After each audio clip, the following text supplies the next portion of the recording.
بالله من الشيطان الرجيم. بسم الله الرحمن الرحيم. حاميم والكتاب المبين إنا أنزلناه في ليلة مباركة إنا كنا منذرين فيها يفرق كل أمر حكيم. وقال النبي صلى الله عليه وسلم اللهم بارك لنا في رجب وشعبان وبلغنا رمضان. وقال عليه الصلاة والسلام شعبان شهري ورمضان شهر الله، أو كما قال عليه الصلاة والسلام. اللهم صل على سيدنا محمد وعلى آل سيدنا محمد وأصحاب سيدنا محمد وبارك وسلم. يا رب صل وسلم دائما أبدا على حبيبك خير الخلق كلهم. انتہائی واجب احترام بزرگوں، عزیز ساتھیوں، اللہ رب العزت کا بہت شکر و احسان ہے کہ جس مالک ذوالجلال نے ہمیں ایمان جیسی عظیم نعمت عطا فرمائی. چونکہ ایمان ایک ایسی نعمت ہے کہ جس کی مقابل دنیا کی اور کوئی نعمت نہیں ہے. اور پھر ایمان کے ساتھ ساتھ احکامات بھی عطا فرمائے. ایک مسلمان کے لیے پیدا ہونے سے لے کر قبر میں پہنچانے تک کے سارے احکامات شریعت اسلامیہ میں موجود ہیں. دنیا میں کوئی دین، کوئی مذہب ایسا نہیں ہے کہ جس دین نے پوری زندگی قوم کی رہنمائی کی ہو. کہیں نہ کہیں وہ خطا کھا جاتے ہیں، کہیں نہ کہیں ان کے مسائل الجھ جاتے ہیں، کہیں نہ کہیں وہ رائے راست سے ہٹ جاتے ہیں، اور پھر ان مذہب کے پیشواؤں نے اس کے اندر ملاوٹ شروع کی اور یہاں تک کہ وہ دین ختم ہو گیا. لیکن اسلام کو اللہ رب العزت نے یہ شان عطا فرمائی کہ دین اسلام ایک مکمل ضابطۂ حیات ہے، ایک مکمل نظام زندگی کا نام ہے. اسلامی اصولوں کے تحت انسان کی پیدائش سے لے کر قبر تک کے لیے زندگی کے ہر لمحے، ہر لحظے، ہر گھڑی پیش آنے والے واقعات کی رہنمائی قرآن و سنت میں موجود ہے. یہ شعبان المعظم کا مہینہ ہے. شعبان گویا کہ یہ رمضان المبارک کا مقدمہ ہے. شعبان کے بارے میں رحمت عالم صلی اللہ علیہ وسلم نے فرمایا کہ یہ میرا مہینہ ہے اور رمضان میرے اللہ کا مہینہ ہے.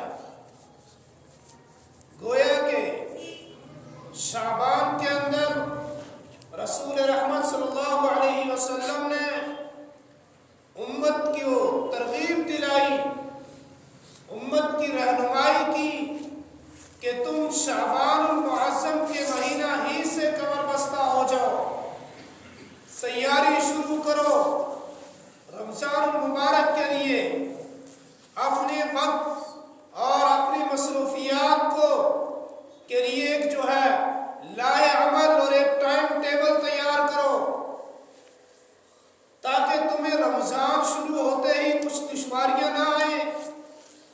ابھی سے ہی اپنے کاروبار کا طریقہ کار، اپنی زندگی کے دیگر نظام الاوقات کو طے کرو تاکہ رمضان المبارک کا اکثر وقت جو ہے وہ آپ کا وہ اللہ کی یاد میں گزرے، وہ ذکر اللہ میں گزرے، وہ تلاوت کلام پاک میں گزرے، وہ درود شریف پڑھنے میں گزرے.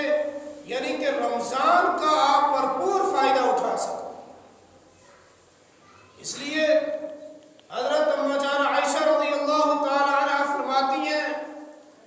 نبی کریم صلی اللہ علیہ وسلم شعبان المعظم کے مہینہ میں کثرت سے نفلی روزے رکھا کرتے تھے، اور فرماتی ہیں کہ جب میرے روزے قضا ہو جاتے تو میں اپنے ان روزوں کی قضا شعبان المعظم میں کر لیا کرتی تھی، کیونکہ شعبان کے مہینے میں رحمت عالم صلی اللہ علیہ وسلم خود بھی روزہ رکھتے تھے، تو ان کے ساتھ مجھے روزہ رکھنے میں آسانی پیدا ہو جاتی تھی۔ میرے بھائیوں،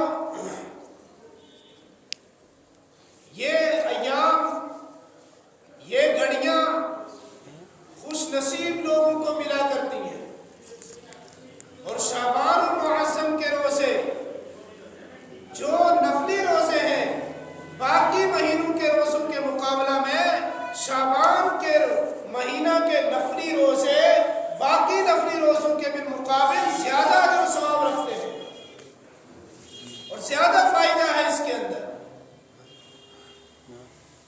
میرے بھائیوں، جب نبی کریم صلی اللہ علیہ وسلم جو ہمارے لیے آئیڈیل ہے، ہمارے لیے جو ہے ایک رہنما اور لیڈر ہے، جن کی ایک ایک ادا کو دیکھ کر ہم اپنی زندگی کا لائے عمل طے کر سکتے ہیں، وہ کہ جن کے لیے جنت بنی، وہ جو معصوم عن الخطا ہے، وہ تو معصوم ہے، اللہ نے ان کو شاگرد بھی ایسے ایسے دیے کہ جو محفوظ ہیں۔ میرے بھائیوں، وہ پیغمبر خود اتنی محنت کرتے ہیں، خود اتنی کوشش کرتے ہیں کہ شعبان المعظم میں ہی کمر بستہ ہو کر کے رمضان المبارک کی تیاری شروع کر دیتے ہیں۔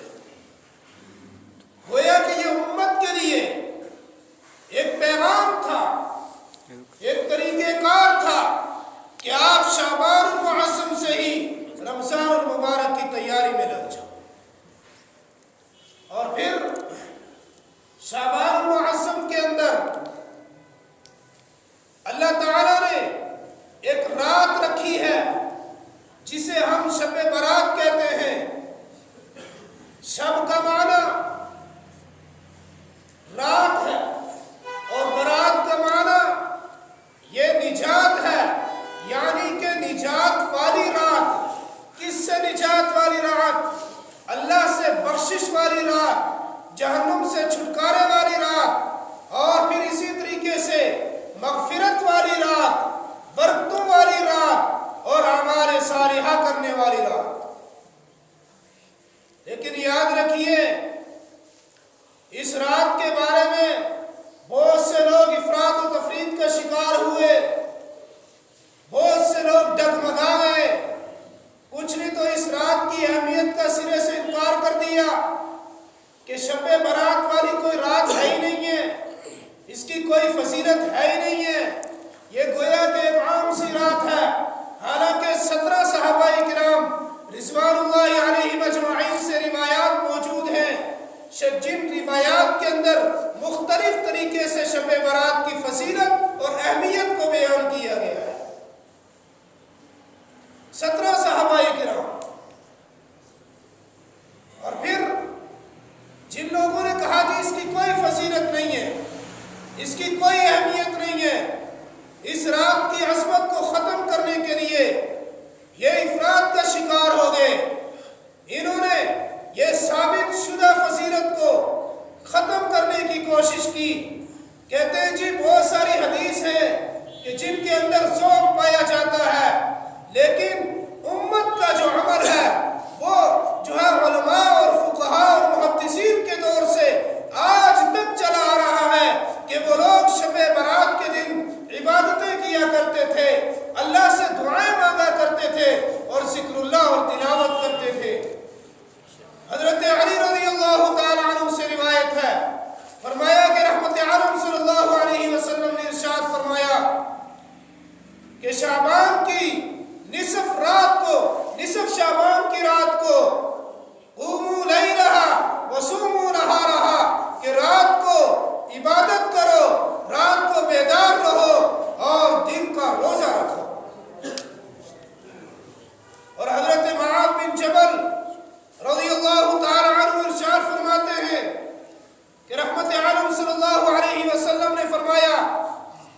شعبان کی 15ویں رات کو جو لوگ جاگتے ہیں، عبادت کرتے ہیں، ذکر اللہ کرتے ہیں، اللہ تعالیٰ ان ساروں کی مغفرت فرما دیتے ہیں سوائے 2 لوگوں کے، نمبر 1 مشرک اور نمبر 2 کینہ پرور۔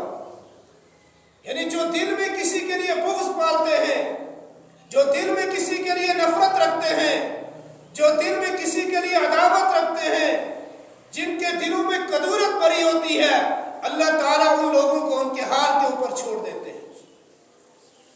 اور حضرت اماں جان عائشہ رضی اللہ تعالیٰ عنہا فرماتی ہیں کہ ایک رات رحمت عالم صلی اللہ علیہ وسلم نے نماز شروع کی اور اتنا لمبا سجدہ کیا، فرماتی ہیں کہ میں ایک طویل وقت تک بیٹھ کر کے انتظار کرتی رہی، لیکن میرے دل میں گمان ہوا کہ شاید اللہ کے نبی صلی اللہ علیہ وسلم وصال پا چکے ہیں۔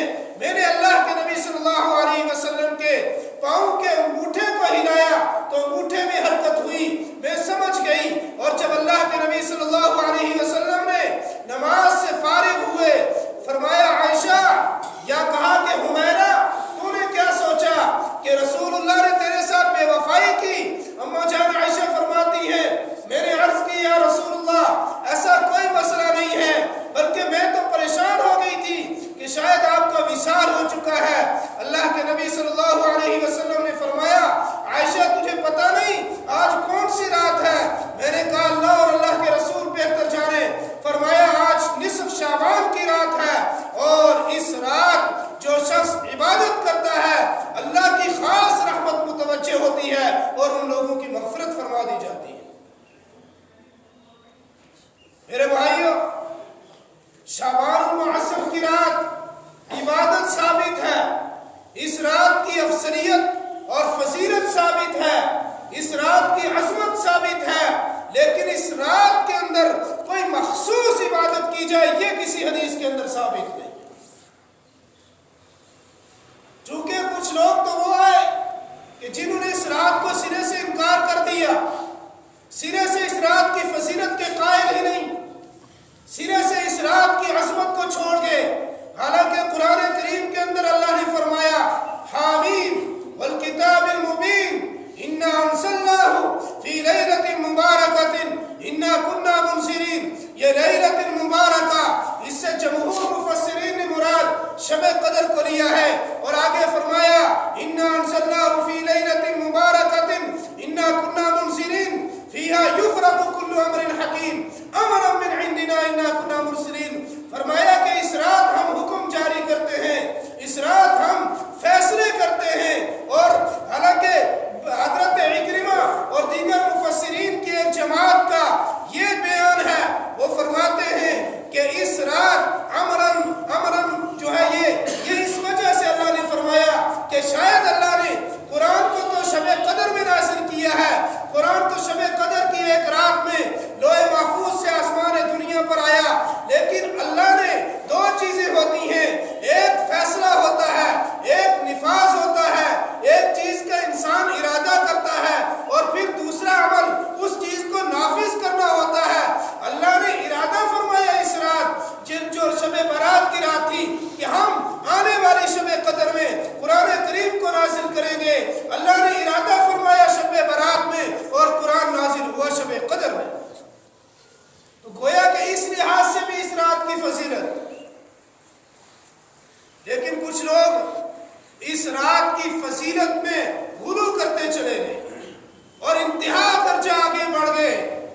حالانکہ جتنی حدیث اس شب برات کے تعلق سے ہیں، جتنی روایتیں ملتی ہیں، ان روایات سے پتہ چلتا ہے کہ شب برات کی فضیلت ہے، عبادت کرنا باعث ثواب ہے اور دن کا روزہ رکھنا باعث اجر و ثواب ہے، لیکن اس رات کے اندر کوئی متعین کر کے عبادت کی جائے، کچھ مخصوص نمازیں پڑھی جائیں اور پھر ان مخصوص نمازوں کے اندر کچھ جو ہے صورتیں طے کر کے پڑھی جائیں یا اس طریقے سے کوئی خاص ذکر کیا جائے، اس کا ذکر حدیث کے اندر موجود نہیں۔ لیکن کچھ یار دوست بڑے چلاک نکلے، انہوں نے کہا جی اس رات کے اندر خصوصی عبادات ہوگی،